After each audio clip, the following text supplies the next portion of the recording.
Hi students, welcome to my YouTube channel money sir classes. ఈ వీడియోలో April 3వ తారీఖుకి సంబంధించినటువంటి కరెంట్ అఫైర్స్ని అయితే డిస్కస్ చేద్దాం. ఆల్రెడీ ఏప్రిల్ 1, 2 అప్లోడ్ చేసేసా. చూడండి వాళ్ళు ఎవరైనా ఉంటే ఖచ్చితంగా చూడండి. ఓకే, సరే చూడండి. ఫస్ట్ బిట్ అనమాట.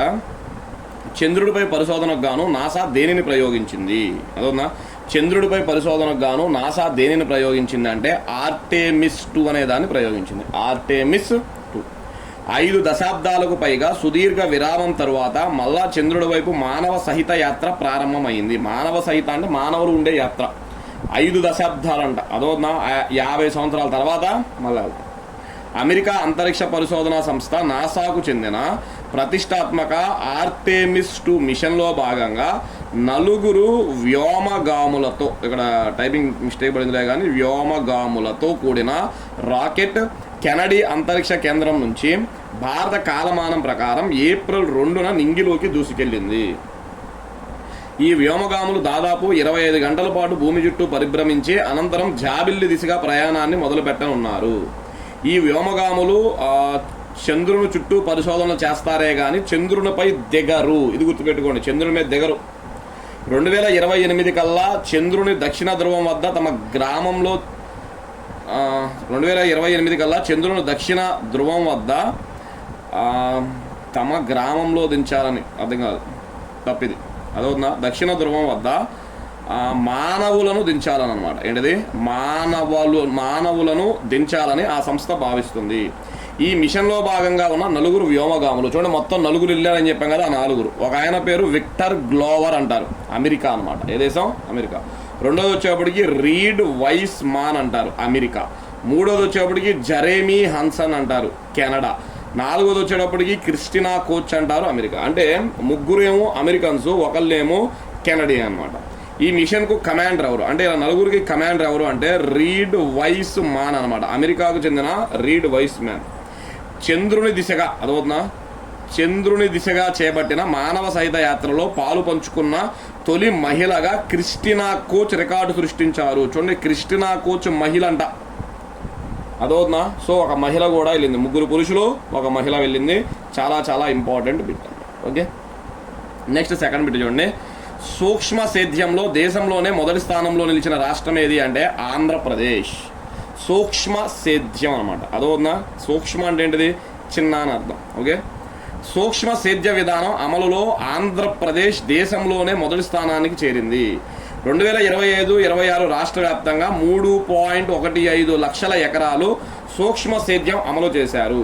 మొత్తంగా ఆంధ్రప్రదేశ్ రాష్ట్రంలో 4 లక్షల మందికి పైగా రైతులకి లబ్ధి కలిగింది. సూక్ష్మ సేద్యంలో మొదటి 4 రాష్ట్రాలు వరుసగా, ఫస్ట్ ప్లేస్లో ఆంధ్రప్రదేశ్ 3.15 లక్షల ఎకరాలు, రెండో స్థానంలో గుజరాత్ 2.63 లక్షల ఎకరాలు, మూడో స్థానంలో తమిళనాడు 2.62, అదోనా ఏంటిది ఇవి లక్షల ఎకరాలు అన్నమాట. 4వ స్థానంలో రాజస్థాన్ 2.42 లక్షల ఎకరాలు. So first Andhra Pradesh, 2 Gujarat, 3 Tamil Nadu, 4 Rajasthan. SC/ST రైతులకు కేంద్రం 55% రాయితీ ఇవ్వగా రాష్ట్ర ప్రభుత్వం 100% చొప్పున అమలు చేస్తుంది. రైతుల కంట కేంద్రం 55% ఇస్తుంటే ఈ ఆంధ్రప్రదేశ్ 100% ఇస్తుంది అనమాట. చిన్న సన్న రైతులకు కేంద్రం 55% రాయితీ ఇవ్వగా రాష్ట్ర ప్రభుత్వం 90% రాయితీ ఇస్తుంది. సారీ, కనబడలేదు అనుకుంటా. అదవుతుందా? చూడండి, SC/STలకు రైతులు కేంద్రం 50% ఇవ్వగా రాష్ట్ర ప్రభుత్వం 100% చొప్పున ఇస్తుంది. చిన్న సన్న రైతులకు కేంద్రం 55% రాయితీ ఇవ్వగా రాష్ట్ర ప్రభుత్వం, ఏ రాష్ట్ర ప్రభుత్వం ఇక్కడ? ఆంధ్రప్రదేశ్ రాష్ట్ర ప్రభుత్వం అన్నమాట. Okay, next.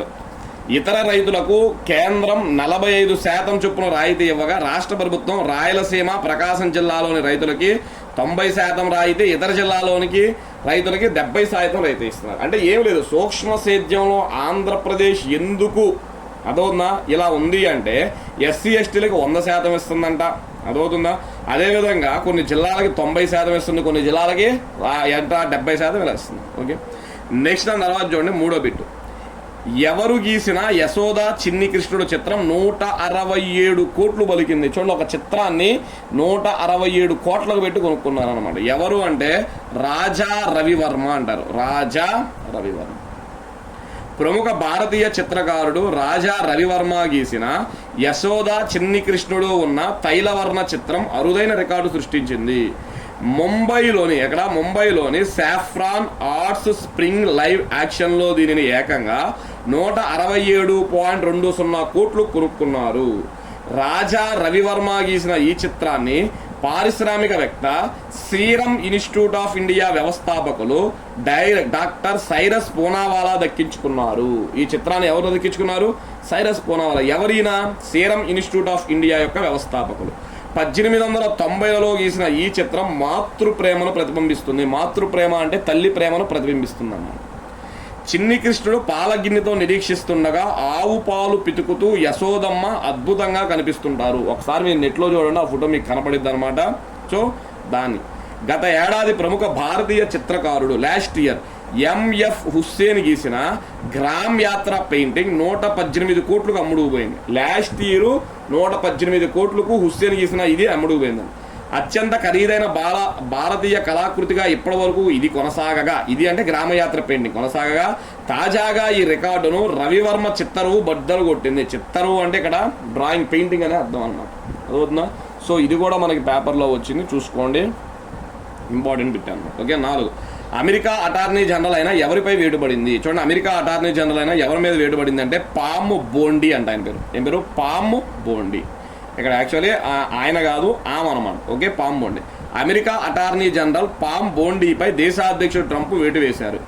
ఆమెను పదవి నుంచి తప్పిస్తున్నట్లు ట్రూత్ సోషల్ వేదికగా ట్రంప్ ప్రకటించారు. ట్రంప్కు విధేయురాలుగా ఉండే ఈమెను తొలగించడం చర్చనీయాంశమైంది. వీళ్ళిద్దరు స్నేహితులు. ఇంకా చెప్పాలంటే మరి ఎందుకు తొలగించారు అనేది చర్చనీయాంశమైందంట. తన రాజకీయ ప్రత్యర్థులపై విచారణ జరిపించాలని అటార్నీ జనరల్ను ట్రంప్ కొంతకాలంగా డిమాండ్ చేస్తున్నారు. అందుకు ఆమె చేసిన ప్రయత్నాలు విఫలమవడమే వేటుకు కారణమని విశ్లేషకులు భావిస్తున్నారు. అదోనా, ట్రంప్ యొక్క ప్రత్యర్థులను విచారణ చేయమని ఎప్పటి నుండో ఆమెను అడుగుతున్నాడంట. ఆమెమో దాన్ని లేట్ చేసుకుంటూ వస్తుంది, అందుకే ఆమెను తొలగించారని చెప్పి భావిస్తున్నారు. అది నిజమవ్వచ్చు, కాకపోవచ్చు. నెక్స్ట్ 5వ జూన్ 2025-26 ఆర్థిక సంవత్సరంలో భారత రక్షణ రంగ ఎగుమతులు ఎన్ని కోట్లకు చేరుకుంది అంటే 38,420 కోట్లకు చేరుకుందండి. అదొక 38,424 కోట్లకు రక్షణ రంగ ఎగుమతులు చేరుకుంది. రక్షణ రంగ ఎగుమతుల్లో మన దేశం సరికొత్త మైలురాయిని అధిగమించింది. 2025-26 ఆర్థిక సంవత్సరంలో భారత రక్షణ రంగ ఎగుమతులు గతంలో ఎన్నడూ లేని విధంగా 30,424 కోట్ల మార్కు దాటినట్టు రక్షణ మంత్రి రాజ్నాథ్ సింగ్ అనమాట. ఏం పేరు? రాజ్నాథ్ సింగ్ తెలిపారు. నెక్స్ట్ 2024-25లో సుమారు 24,000 కోట్లతో పోలిస్తే 2025-26 ఎగుమతుల్లో 62.6% వృద్ధి నమోదైనట్టు వెల్లడించారు. అదవుతుందా? లాస్ట్ ఫైనాన్షియల్ ఇయర్లో 24,000 కోట్లేనంట. ఇప్పుడు పెరిగింది. ఎంత శాతం? 62.66% పెరిగింది. Okay. Next, SAIL chairman and managing director అయినా ఎవరు రాజీనామా చేశారు? చూడండి, సెయిల్ అని ఒకటి ఉంటుంది, steel authority of India limited అంటారు. దీని చైర్మన్ అండ్ మేనేజింగ్ డైరెక్టర్, దీన్నే మనం సిఎండి అంటాం సింపుల్గా. ఎవరు రాజీనామా చేశారు అంటే అమరేంద్ర ప్రకాష్ అంటారు. అమరేంద్ర ప్రకాష్. ప్రభుత్వ రంగ సంస్థ సెయిల్ సిఎండి అయిన అమరేంద్ర ప్రకాష్ రాజీనామా చేశారు. ప్రస్తుతం కంపెనీ డైరెక్టర్గా ఉన్న కృష్ణ కుమార్ సింగ్ 3 నెలల పాటు సిఎండిగా అదనపు బాధ్యతలు స్వీకరించుతున్నారు. ఎడిషనల్ ఛార్జ్ అనమాట. అదవుతున్న ఎవరు? కృష్ణ కుమార్ సింగ్ అనమాట. సెయిల్ చైర్మన్ పదవికి company director Ashok Kumar panda పేరును పిఈఎస్బి సిఫార్సు చేసింది. నెక్స్ట్, చైర్మన్గా ఎవరుండాలి అనేది ఈయన పేరుని ఏం చేశారు? సిఫార్సు చేశారు. అది ఆమోదం రావాలి. ఈయన 3 నెలలు కదా, ఈ 3 నెలలు అయిపోయిన తర్వాత ఆమోదిస్తే అప్పుడు అశోక్ కుమార్ పాండా వస్తాడు. ఓకే. సెయిల్ అంటే ఏంటి? Steel authority of India limited అంటారు. 1954లో ఏర్పడింది. దీని ప్రధాన కార్యాలయం ఎక్కడుంది అంటే న్యూఢిల్లీలో ఉందన్నమాట. ఎక్కడ? న్యూఢిల్లీ. ఓకే. నెక్స్ట్ అంటే హై స్పీడ్ ఇంటర్నెట్ కోసం ఏ ఈశాన్య రాష్ట్రం స్టార్ లింక్తో ఒప్పందం కుదుర్చుకుంది? హై స్పీడ్ ఇంటర్నెట్ కోసం ఏ ఈశాన్య రాష్ట్రం స్టార్ లింక్తో ఒప్పందం కుదుర్చుకుంది అంటే మేఘాలయ. ఏ రాష్ట్రం? మేఘాలయ. రాష్ట్ర వ్యాప్తంగా కనెక్టివిటీని మెరుగుపరచడానికి మేఘాలయ రాష్ట్రం స్టార్ లింక్తో ఒప్పందం కుదుర్చుకుంది. ఈ ఒప్పందం ద్వారా రాష్ట్రంలోని మారుమూల మరియు వెనకబడిన ప్రాంతాలకు హై స్పీడ్ ఇంటర్నెట్ను అందించడమే లక్ష్యంగా పెట్టుకుంది. స్టార్ లింక్ అనేది శాటిలైట్ ఇంటర్నెట్ సేవలను గ్రామీణ మరియు దూర ప్రాంతాలకు అందించడానికి ప్రారంభించారు. అదొక స్టార్ లింక్ అనేది శాటిలైట్ ద్వారా నెట్ను అందించింది అనమాట. అంటే ఎక్కడికైనా కూడా అదవుతున్నా ఏ మారుమూరు గ్రామం అయినా ఏ అడవి మధ్యలోకైనా ఇంటర్నెట్ వచ్చేలా చేస్తారు. ఇప్పుడు మనకి పడవల్లో పెద్ద పెద్ద షిప్స్లో విమానాల్లో కూడా వచ్చేసింది. శాటిలైట్ ద్వారా మనకేంటిది వైఫై వచ్చేస్తుంది. స్టార్లింక్తో ఒప్పందం కుదుర్చుకున్న రాష్ట్రాలు చూడండి. ఇంతకుముందు స్టార్లింక్తో మహారాష్ట్ర కుదుర్చుకుంది, గుజరాత్ కుదుర్చుకుంది, ఇప్పుడు కొత్తగా ఈశాన్య రాష్ట్రం మేఘాలయ కూడా కుదుర్చుకుంది. ఓకే, నెక్స్ట్ 8 వార్తల్లో నిలిచిన డేనిస్ మంత్రో ఏ దేశ ఉప ప్రధాని? అదొక వార్తల్లో నిలిచిన డేనిస్ మంత్రో ఏ దేశ ఉప ప్రధాని అంటే రష్యా అన్నమాట. ప్రధాని మోడీతో రష్యా ఉప ప్రధానమంత్రి డెనిస్ మంతురో భేటీ అయ్యారు. 2 రోజుల భారత పర్యటనకు వచ్చిన ఈయన విదేశీ వ్యవహారాల శాఖ మంత్రి జైశంకర్, జాతీయ భద్రతా సలహాదారుడు అజిత్ డోబాల్తో కూడా చర్చలు జరిపారు. రష్యా నుంచి కొత్తగా S-400 అనే 5 క్షిపణి వ్యవస్థల కొనుగోలుకు కేంద్రం ఆమోదం తెలిపిన కొన్ని రోజులకే మన దేశంలో రష్యా ఉప ప్రధాని పర్యటించడం గమనార్హం. చూడండి, కొన్ని రోజుల క్రితమే రష్యా నుంచి S-400ని 5 క్షిపణులు కొనుక్కోవడానికి మనం ఒప్పందం చేసుకున్నామంట. ఇప్పుడు వాళ్ళ దేశ ఉప ప్రధాని రావడంతో కొంచెం ఇది వార్తల్లో అయితే నిలిచిందన్నమాట. ఓకే, నెక్స్ట్ 9 చూడండి. విదేశాల్లో రోజుకు ఎంతమంది భారత కార్మికులు మరణిస్తున్నారు? విదేశాల్లో అంటే రోజుకు ఎంతమంది భారత కార్మికులు మరణిస్తున్నారంటే యావరేజ్గా 20 మంది మరణిస్తున్నారు. గత 5 ఏళ్లలో రోజుకు సగటున 20 మంది కార్మికులు విదేశాల్లో మరణిస్తారని కేంద్ర ప్రభుత్వం వెల్లడించింది. చూడండి, ఇది గవర్నమెంట్, సెంట్రల్ గవర్నమెంట్ అఫీషియల్గా అనౌన్స్ చేసింది కాబట్టి ఇంపార్టెంట్. 2021-25 మధ్య 5 ఏళ్లలో విదేశాలలో మొత్తం 37,740 మంది కార్మికులు మరణించారు. మొత్తం మరణాల్లో సుమారు 86% మరణాలు గల్ఫ్ దేశాలలోనే సంభవిస్తాయి. ఓకే, నెక్స్ట్ అంటే 10వ అనమాట.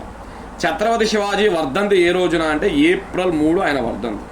1680 ఏప్రిల్ 3న రాయ్గఢ్ అదవుతున్నా అక్కడ కలిపబడిందిలే కానీ మనకి మామూలుగా అయితే రాయ్గఢ్ అంటారు. ఓకే, రాయ్గఢ్లో మరణించారు. శివాజీ పట్టాభిషేకం చేసుకున్న సంవత్సరం 1674 రాయ్గఢ్. చాలా ఇంపార్టెంట్, చాలాసార్లు అడిగిన బిడ్డ. 1674లో శివాజీ పట్టాభిషేకం చేసుకుని ఛత్రపతి అనే బిరుదును పొందాడు. ఆయనకి ఛత్రపతి ఉంది కదా, 1674లో పొందాడు. శివాజీ ఆస్థానంలో ఉన్న మంత్రిమండలిని అష్టప్రధానులు అంటారు. ఏమంటారు? అష్టప్రధానులు. శివాజీని the father of Indian Navy అని పిలుస్తారు. The father of Indian Navy అని పిలుస్తారు. ఓకే, గుర్తుపెట్టు. నెక్స్ట్ దాని తర్వాత చూడండి 11 బిఎంసి అంటారు. ఏమంటారు? బిఎంసి అంటే బృహన్ ముంబై మున్సిపల్ కార్పొరేషన్ అన్నమాట. బృహన్ ముంబై కార్పొరేషన్కు తొలి మహిళా కమిషనర్గా ఎవరు నియమితులయ్యారు అంటే అశ్విని బిడే అనే మహిళ నియమితులు. అశ్విని బిడే. ఏంటిది? బృహన్ ముంబై మున్సిపల్ కార్పొరేషన్ తొలి మహిళా కమిషనర్ ఎవరు అంటే అశ్విని బిడే అన్నమాట. బిఎంసి తొలి మహిళా మున్సిపల్ కమిషనర్గా అశ్విని బిడే నియమితులయ్యారు.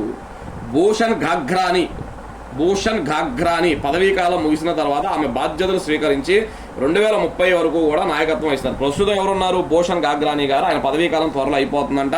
వెంటనే అశ్విని బిడే గారు తీసుకుంటారు. ఈమె మహారాష్ట్ర కేడర్కు చెందిన సీనియర్ IAS అధికారి. భారతదేశంలోనే అత్యంత ధనిక మున్సిపల్ కార్పొరేషన్ ఏది అంటే బిఎంసి. గుర్తుపెట్టుకోండి. అదవుతుందా? బాంబే మున్సిపల్ కార్పొరేషన్ అంటే సింపుల్గా దాన్ని దేశంలోనే అత్యంత ధనిక మున్సిపల్ కార్పొరేషన్. నెక్స్ట్ చూడండి 12. రాజ్యసభలో ఏ పార్టీ ఉపనేతగా ఉన్న రాఘవ్ చడ్డాపై ఆ పార్టీ వేటు వేసింది అంటే ఆమ్ ఆద్మీ పార్టీ. గుర్తుపెట్టుకోండి. రాజ్యసభలో ఆమ్ ఆద్మీ పార్టీ ఉపనేతగా ఎవరున్నారు అంటే రాఘవ్ చడ్డా. ఆయన మీద ఆ పార్టీ వేరేసింది. రాజ్యసభలో ఆమ్ ఆద్మీ పార్టీ ఉపనేతగా ఉన్న రాఘవ్ చడ్డాపై ఆ పార్టీ వేటు వేసింది. ఆ హోదాలో ఆయన్ను తొలగించి పంజాబ్కు చెందిన మరో ఎంపీ అశోక్ మిత్తల్ను నియమించాలని ప్రతిపాదించున్నారు. ఎందుకంటే ఈ రాఘవ్ చడ్డా గారు ఆమ్ ఆద్మీ పార్టీ కదా, కానీ ఆ పార్టీ మీద విమర్శలు చేస్తా బీజేపీకి కొంచెం అనుకూలంగా మాట్లాడుతున్నాడు అన్నమాట. అందుకే వేశారు. ఓకే, ఇక లాస్ట్ బిట్టు 13 చూడండి. అమెరికాలోని ఏ రాష్ట్ర శాసనసభ దీపావళి పండుగ వేడుకను గుర్తించే తీర్మానాన్ని ఆమోదించింది? చూడండి, ఒక రాష్ట్రం అధికార పండుగగా అమెరికాలో దీపావళిని గుర్తించిందంటే అది ఏ రాష్ట్రం అంటే నెబ్రాస్కా అంటారు. ఏంటిది? నెబ్రాస్కా. రాష్ట్రం పేరు నెబ్రాస్కా అన్నమాట. ఓకే, ఇవి స్టూడెంట్స్ మనకి ప్రధానంగా ఏప్రిల్ 3వ తారీఖుకి సంబంధించినటువంటి కరెంట్ అఫైర్స్. ఆల్రెడీ 1, 2 అప్లోడ్ చేసేసా, ఇప్పుడు 3 కూడా అప్లోడ్ చేసేసా. చూడండి, రేపు ఎల్లుండిలో మొత్తం క్లియర్ అయితే చేసేస్తాం. Okay, thank you.